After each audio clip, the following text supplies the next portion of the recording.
All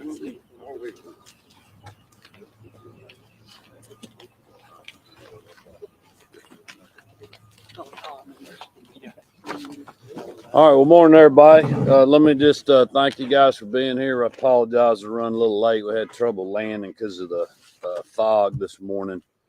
But first of all, I just wanted to really thank all the state and local folks that have been responding. They're behind me. It's been an incredible state and local response that we've seen, not only here this morning and throughout the last few hours or days, but also over in West Point and Troup County. We were there yesterday afternoon. Same thing. A lot of neighbors helping neighbors.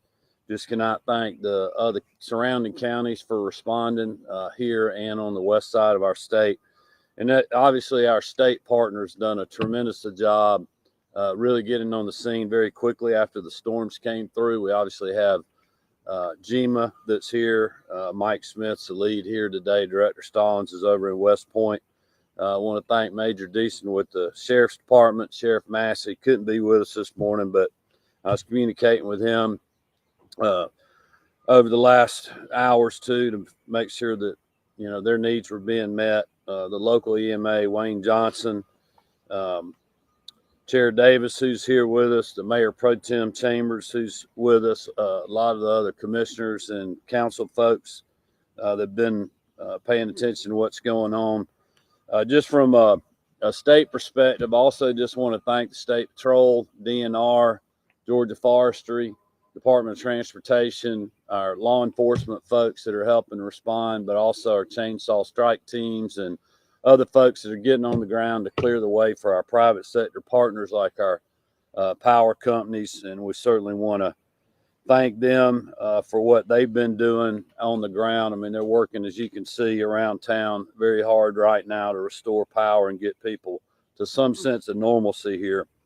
We also visited the hospital earlier, took a quick tour and got to see the damage there. I had met and talked to Delvecchia Finley, the CEO for Atrium Health. They are managing very well under the circumstances. Obviously had roof and water damage that they continue to work on. Their private sector partners have been on the ground 24/7 as well and helping restore order at the hospital. We did have a state facility, the Youth Development Center facility that got hit, the Department of Juvenile Justice. I know Interim Commissioner Reynolds Cobb and her team are working hard to get the fence repaired and other things, but we're seeing normal operations there. The weather folks confirmed this morning it does look like an EF1 initially hit here. It was an EF3 on the west side of our state, and obviously you can see from the damage around town, we had winds that were in excess of 100 miles an hour. Wayne briefed us earlier, around 10 businesses and around 20 homes that were hit in the local community. And we'll continue to work with GEMA, our federal partners, on response and potential aid, depending on qualifications, as we continue to do the assessment. Our main goal right now is making sure that we're keeping everybody safe and we're helping our private sector partners in the local government restore normal operations with power, emergency response. Obviously, the EMA center here got hit, and we'll continue to be on the ground as long as we're needed.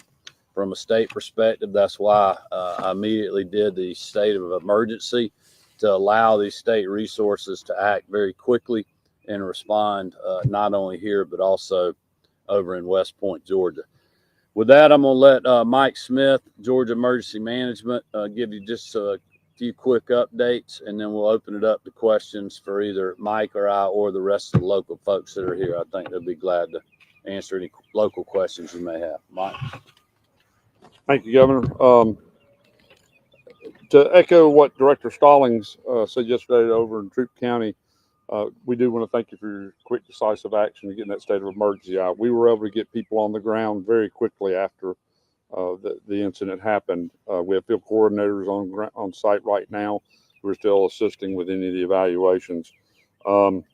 We were extremely fortunate, as the governor said, that here in this area that we had no fatality and a few reported injuries that we had. So we're really thankful for that. our thanks out again to Georgia State Patrol, DNR, and Forestry, who were out here assisting with traffic control very quickly, getting chainsaw teams, strike teams in place on doing that. Georgia Department of Transportation is also here in the area. They're inspecting bridges, have most of the roads open, but they'll be inspecting the bridges as the water starts to recede. So we ask everybody, please be patient with those. If there is any roadways closed, they will try to get them open as soon as they are deemed safe. As the governor said, it looks like we know now it was a EF1 tornado. As far as power restoration, as of this morning, it looks like we should have all the residents and businesses back online.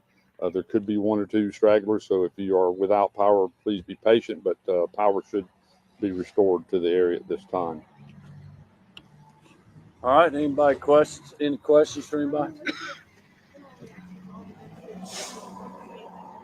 Well, it's unbelievable. I mean, especially, quite honestly, if you've gone through this, to you personally, if you're in one of these homes when the roof's blowing off or the front porch is being torn off or you have metal being ripped off your roof and it's in some tree, like the first lady and I saw over there, you don't really think about what size of storm it is. A lot of damage here. As Mike mentioned, very lucky, no loss of life. But the EF3 that hit over in the neighborhood that we saw yesterday and several that we flew over in Troup County, I mean, it is just a gift from God. Nobody got killed. I mean, it's just people in those homes, complete devastation, homes completely ripped off the foundation. And so, we were very lucky, not only over there, but lucky here too. We had no loss of life. I know it's a tragic event for these families that were affected by this, and we're going to be here to make the best of this really tough situation. But at the end of the day, I'm very thankful we didn't lose any lives. Governor, what has your conversations been like with people that have been affected by the storm damage here in Baldwin County, but also in Troup? Well, look, I mean, I think people are very, it's a horrific event to go through if you're actually at one of these, like if you're at the hospital or in one of these homes or at this emergency center. We saw that yesterday and today. But the response I've gotten from people is they're resilient. They're very thankful about how their teams are responding to restore order. They see the local state response. I mean, we continue to ask people to be very patient with us because obviously it takes time to do this, and we want to make sure we're safe and don't lose a life. I mean, we lost a lineman in the last storm that we had that came through, and we don't want to see things like that happen. So we ask people for patience, but they also can see by the show of force of local and state folks behind me that we're throwing everything we got to help the people over here, and we're going to continue to do that. Governor Carlos with WGXA News, what specific help is your office offering all of the different counties after this storm took place? Well, we'll continue to do assessments. I'll let Mike follow up if he has anything else. But I mean, we're went through search and rescue response, and we're continuing to do that, restoring power, getting roads open, inspecting bridges, making sure that while the local folks, the sheriff's office or anybody else is dealing with a tragedy, that we have our law enforcement folks here to make sure that, individuals' homes aren't getting looted or businesses aren't getting robbed and things of that nature. So that's our immediate response. Down the road on, potential federal aid and other things, we have to go through the assessment. We'll have to see if we meet the qualifications for that. But it'll be our top priority to help do that if we meet those qualifications. Anything? Yeah. Some of the areas hit are in high poverty areas. I know, like there's a trailer home park behind here. I mean, what extra resources are available for those areas? Well, that's what GEMA will continue to do through their assessment. I mean, we those are the kind of questions that we'll ask, and we, as you can imagine, we have all kind of things that we have to dictate and different rules for qualification and other processes. So that'll be part of, I think, the assessment. Great. As we're out doing the evaluations, we're looking at that. We do have to meet a certain monetary threshold to be eligible for a federal declaration. So we'll be working through that over the next couple of weeks to see where we're at. Obviously, the households are included. We look at infrastructure, power, and so forth. So it'll be a couple of weeks before we're able to make that determination. Last question. You mentioned looting. Has that been a big problem? No, it has not, because we've had these great folks on the ground behind us. Governor, one question here is, when we talk about the assessment, are we going to be doing the assessment in Baldwin County and in Troup County combined? How will that happen? You don't speak to that. Yeah, it will be any of the affected counties will all. Obviously, each county has its own threshold they have to meet, and then we have a statewide threshold. So we're taking into consideration any damages that were associated with this front line that came through, including any flooding and bridge infrastructure damages.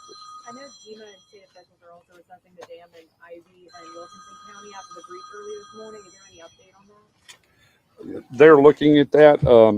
On that, at this time, the dam appears to be stable, but they're going to have engineers on site to get out there who are properly trained to make that assessment on that. All right, thank you, guys.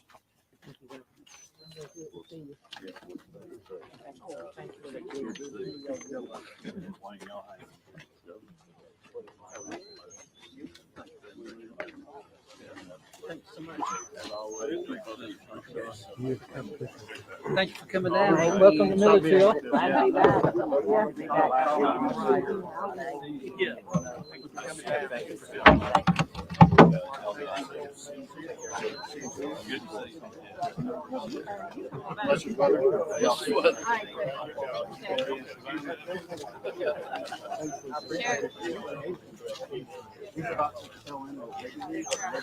Hey, how are you? Usually we meet you in. My pleasure always, John. How's your mom? You going down too, but stay tuned. I hope we don't catch up with each other. We're actually one of them.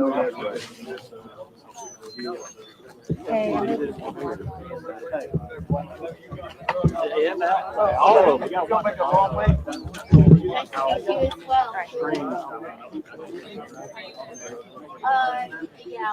go back to Atlanta. Good job.